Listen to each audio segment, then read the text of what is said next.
All right, everyone, it's time to talk about the 2024 election, of course, and Lauraloomer's opinion with regards to Glenn Youngkin. I think that she is wrong with regards to this one. Link in the description. This is her status on Twitter. I'm going to read it verbatim, and I'm going to give my analysis generally about what I think about Glenn Youngkin. Of course, I've talked him up as a potential frontrunner for 2028. There's a reason for that, so let's see what she says. Lauraloomer. Scoop! There's widespread speculation that Glenn Youngkin is going to be running against President Trump in 2024, now that Ron DeSantis' campaign has failed. Well, the latter part is definitely true. He's stalled out at what, 12.5 or something like that? Yeah, it's a far cry from the low 30s he was at his peak. Former Republican National Committee's Finance Chairman Steve Wynn donated $250,000 to Youngkin's Spirit of Virginia PAC.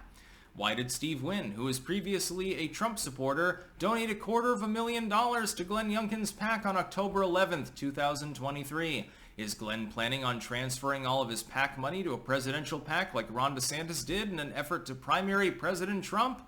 Why is Glenn Youngkin stockpiling PAC cash from former Trump billionaire donors? And the receipts are below. It is a real contribution. Here's my read on this. Glenn Youngkin is Mr. Moneybags. He's got a relatively untarnished reputation within the GOP. That is that he is not anti-Trump. He doesn't have TDS, or at least it seems so. He also doesn't appear to play hardball with the establishment. He's a moneymaker. In my opinion, Glenn Youngkin is not intending to run in the 24 election. It's possible. He may throw his hat in the ring. Maybe I'm wrong. Loomer may be proven to be correct over the next month or so. But we're perilously close to the cutoff point at which really there's no time for anyone to get in. And I think Glenn Youngkin has one attribute, and Loomer appears to be discounting this. I think he has one attribute that DeSantis doesn't. This is the difference. Ron DeSantis said, okay, I'm within viability. So I'm in the double-digit polling range. This is prior to him jumping into the 24 election. I'm technically viable. A lot of people are going to be looking for a non-Trump candidate. They may not dislike Trump's policies, but they may dislike Trump himself. Or they think he's unelectable, regardless of whether they like him or not. I want to be their candidate. I want to be the person who says, look, he's done a fine job. Everything's perfect and hunky-dory with Trumpism, but Trump is too old. But Trump is too tarnished. But Trump can't win because CNN told me so. And so I'm jumping into the fray.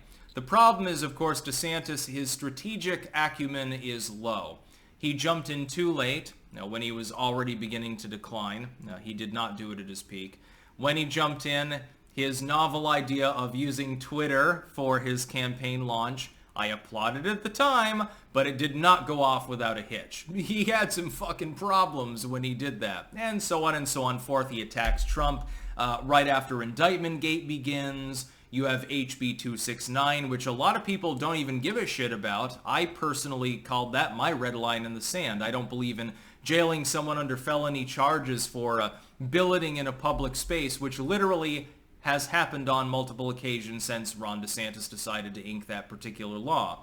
Loomer, I don't think, cares about that as much. I think it's more about loyalty to Trump, but we all have our cutting off points. DeSantis reached his, and so I'm not going to be driving with DeSantis. I'm solidly on the Trump train. Youngkin appears to be the polar opposite, at least in the strategic sense. In the sense of political ideology, there's a similarity. He is neither fully MAGA nor fully neocon. I think he leans more MAGA at this point, at least on education and guns and a few other issues. He's got some other advantages. Going into 2028, of course, if he sits this one out, regardless of what happens in this current election, he can either say, I told you so, or say nothing at all and say, look, I fought for educational rights. I fought for parents' rights. The leftovers stretched. I fought against them. I fought against open borders. I fought on behalf of Virginians. In a state that is very, very close, Virginia is a swing state. In my opinion, Glenn Youngkin is too intelligent to do what Ron DeSantis did. And this is why he'll be on my short list for people to watch in the 2028 election. I would be very, very surprised if he didn't throw his hat in the ring in 28. I'd also be very surprised if he did throw his hat in the ring in 24. You're looking at a field that's already packed, number one. There's a dozen people in it, although what's-his-name dropped out and endorsed Nikki Haley, giving her 10,000 votes or something like that. It's hard to say it with a straight face. You've got Donald Trump, presumptive, riding in the mid to upper 50s. You have DeSantis in the low double-digit range, just outside of single. And then you have a bunch of also-rans. The problem is you have a shit ton of candidates. You have someone who's well above 50 already, who's leading by at least 30 in all of the starting states. Glenn Youngkin, I believe, he waited. Ron DeSantis didn't choose to wait. He looked at the metrics months ago and he said, okay, well, there's fertile ground here. I'm going to be the anti-Trump candidate. Of course, a lot of the others hadn't jumped in yet and watered it down, of course. That's a problem for him. And so I'm going to be the candidate for the 24 election. And Biden is hemorrhaging support, and so I'll probably win. I'll be the next president. Youngkin waited. He did not jump in early. He would be probably the last person to actually jump in were he to enter the race.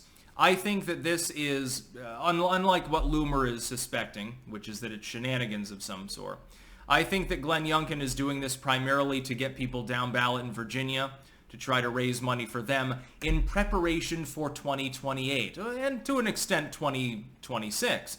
He's trying to flex his muscle to overrun Virginia, to turn it red for the future, because he would have that incumbency. He had been governor. He would have that local support. If he jumps in then, that's one state that's probably off the table for the Democrats. And that's a very important state. It leans very slightly blue. Not overwhelmingly. It's winnable for the GOP. He'd have that huge ingrained home advantage. And that would probably trickle down to North Carolina as well, which is another state which the Democrats right now are really calling for. Youngkin would be easily on the short list for 2028. I do not believe it is likely he jumps in again. There's an outside chance that I'm wrong. All signs in my mind point to him raising money to create a local and state level faction within Virginia and in areas that are attendant to it. North Carolina, possibly Virginia, extending his reach throughout those regions sort of under the table, under the nose of the Democrats, in order to run a future campaign. Because, of course, he can't run, I believe, for governorship again. I think he has to revert to lieutenant governor or something under Virginia's arcane laws. I think you sort of have to go back and forth between the two of them because he can't serve consecutive terms. Youngkin has done a reasonably good job. He has reasonably high approval. There's no reason to believe that he couldn't pull it off. In the future, if he chooses to run in 24, Trump will make mincemeat of him. Youngkin, unlike DeSantis, I think is intelligent enough to know this, especially, again, looking at his actions only, he waited. Ron DeSantis waited long enough for his support to begin declining, but didn't wait long enough to understand that the race would be packed and there'd be a lot of people that would solidify behind Trump because of Indictment Gate. Youngkin has already seen these things. His crystal ball is a little bit more fleshed out. I disagree with Lauraloomer. I don't think that Glenn Youngkin is some sort of a threat to Trump, and fucking even if he jumped in, he wouldn't be a threat at all. He would just water down the anti-Trump vote more. I mean, what would he average at? 10 points? Stealing most of that from Ron DeSantis? Oh, it'd fuck DeSantis harder than it would fuck Donald Trump. I'm not worried in the least about Glenn Youngkin running. If he chooses to run, that's his right. It would be definitely not the greatest of strategic decisions should he choose to do so. I think that he's waiting this one out. I think he's playing a longer game than certain other people that decided to jump in are playing. That's about all. Peace out.